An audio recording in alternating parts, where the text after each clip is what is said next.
Welcome once again in the class of design of steel structure. So we are learning the design of built-up column.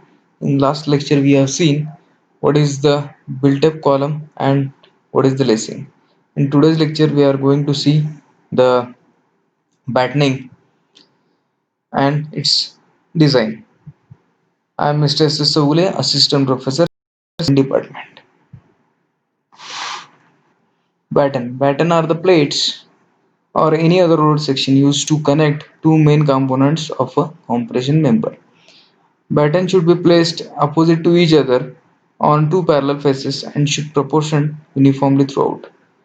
Number of battens should be such that the members are divided into at least three bays within its actual length.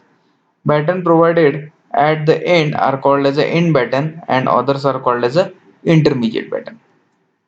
Now here you can see these are the intermediate batten and these are the end battens, and here you can see the overall depth and effective depth. Same way in case of this intermediate batten, and the span of the column in between battens has been shown by this C, and the spacing between these two channels has been shown by S dash. Now the column sections to be battened are designed in a similar way to the lace column. The only difference is in the effective length, which is increased by 10% in the case of battened column. Once the column section is derived, that is, as we have seen in case of the lacing, the step 1 to 7 are similar as in case of the lacing. So as you can see here, these are the uh, designing steps of the lacing, and 1 to 7, that is determining the size of the column, is or are the same in case of battening also. So here you can see these are the up to 7 are the same, that load carrying capacity we are calculating for the column. So up to here the design steps are same for the batten.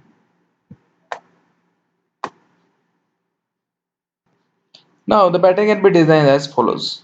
The first thing is the maximum spacing of the batten C should be such that the minimum slenderness ratio of the component member, that is C divided by R by Y, is not greater than 50 or zero point 0.7 times the slenderness ratio of the member as a whole with axis parallel to the battens.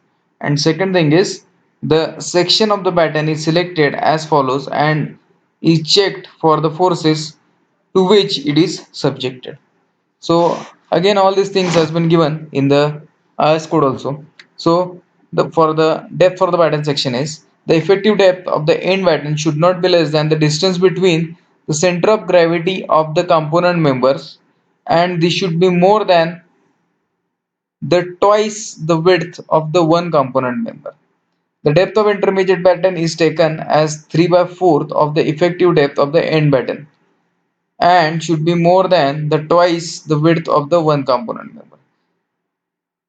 So here you can see in this figure, uh, somewhere here this that CG of this member and this member. So we have to take this depth as a depth of end batten.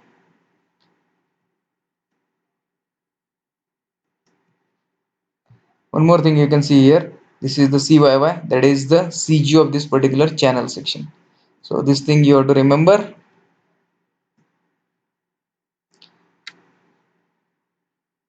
So two channels have been shown in place back to back in that figure, and these are spaced by distance S dash and connected by battens. So the effective depth of the end batten D dash, that is this D dash, will be S dash plus 2 CYY. This S dash plus this one CYY, and this is another CYY. This is CYY, as we have seen in the this table. All these clauses also has been written in this code also, that is from page number 51. It These are starting for the battening. Then the overall depth of the end batten is D equals to D dash, that is effective depth, plus 2 into edge distance. As you can see over here, this is the edge distance. So the effective depth of the intermediate batten, that is D1 dash, that is also shown over here, that is 3 by 4 D dash. And the overall depth of the intermediate batten, that is D1 equals to D1 dash plus 2 into edge distance, where again CYY the distance taken from the steel table, as we have seen. Now the thickness. The thickness T of the batten should not be less than 1 by 50 of the distance between the innermost connecting lines of the rivets or the welds. So here again you can see T equals to 1 by 15 into S dash plus 2G. G is nothing but the gauge distance as per the um, our steel table. There is note over here, the above requirement of size and thickness do not apply for if roll sections, that is for the angle channels, I sections are used as a batten. This is only for the flats. Then next, the batten should be designed to carry the bending moment and the shear force arising from the transverse shear V, which is 2.5% of the total axial force on the whole compression member, as we have seen in case of lacing. This transverse shear force is divided equally in all the parallel planes and in which there are shear resisting elements such as battens or continuous plates battens. The batten should be able to resist the longitudinal shear and the moment arising from the transverse shear. So here you can see these are the bending moment and these are the shear forces. So the shear force, that is V1 equals to Vc divided by N into S, and moment is Vc divided by 2N. All these things has been given in this code itself. So V is the transverse shear as defined. Then C is the center distance between battens longitudinally. N is the number of parallel planes in battens, and S is the maximum transverse distance between center of the rivet group or the welding. So again, V1 is the shear force, V is the transverse shear force, C is the center to center distance between battens, and S is the minimum transverse distance between the center of the rivet group or the weld.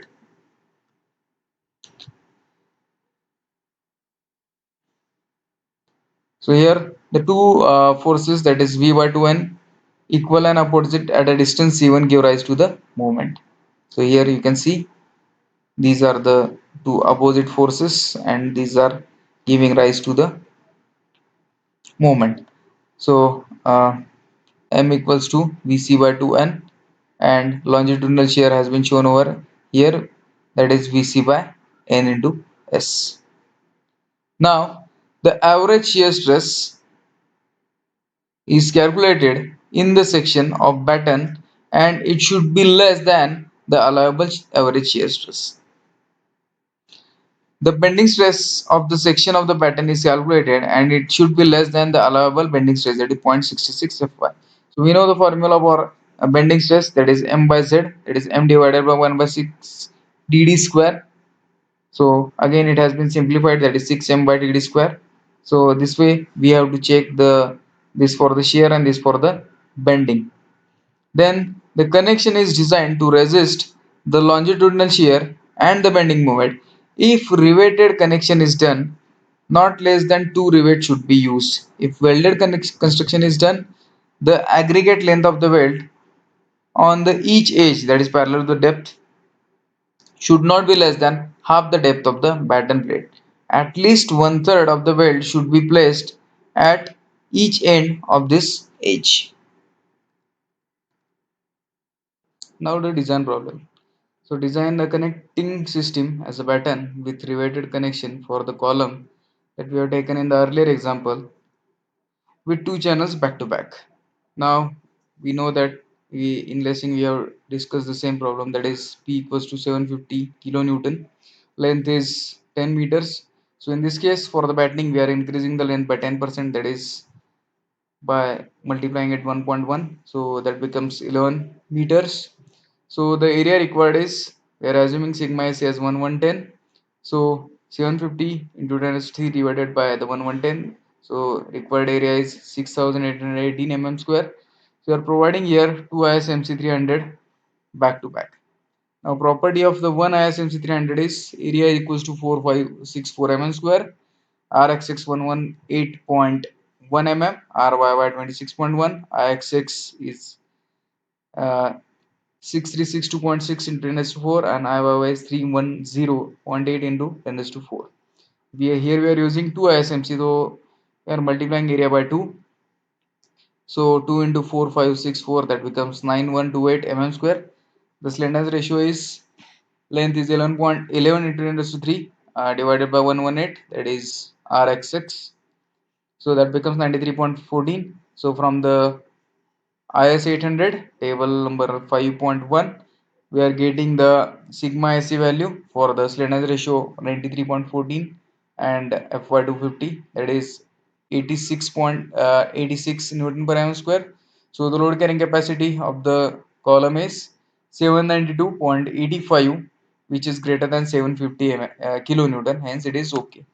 Now the spacing of the channel we have already calculated, that is 183.5. So for the design of the batten column, it is preferred to keep the IXX is greater than IYY. Therefore, let us assume the spacing of is 200 mm. Now the spacing of the battens. So C divided by RYY should be less than 0.7 times slenderness ratio of the column as a whole, as we have seen in the design. So by putting these conditions, C divided by RYY should be lesser than 0.7 into slenderness ratio. So we'll get the spacing, that is 1701.66. Now second condition is there, that is C divided by RYY should be lesser than 50. So again putting into that condition, so we'll get C is 1305. So we are providing it is as a 1300 mm. So provide spacing of the batten, that is 1300 mm. Now the size of the end batten. So provide 20 mm power driven rivets for the connection. So A distance is 29 mm. Then effective depth D dash, that is S plus 2 into CYY. So that is 200 plus 2 into 23.6. This is CYY for the ISMC 300. So we'll get 247.2. Again, we need to check this should be greater than the 2 into 90. That is 90 is the width of the flange. Hence, it is more than 180. Hence, it is okay. So now the overall depth D equals to 247 plus 2 into 29. That is 305.2. We are providing it 320 mm. Thickness of the batten, that is 1 by 50 into 200 plus 2 into gauge distance, that is 50. So that becomes 300 divided by 50. This is 6 mm. So length of the batten, again the spacing between two channels, and 2 into this width of the flange, so that is 90. So that becomes 380 mm. So we are providing here end batten of 380 by 320 into 6 mm, that is this end batten plate. Now the size of intermediate batten.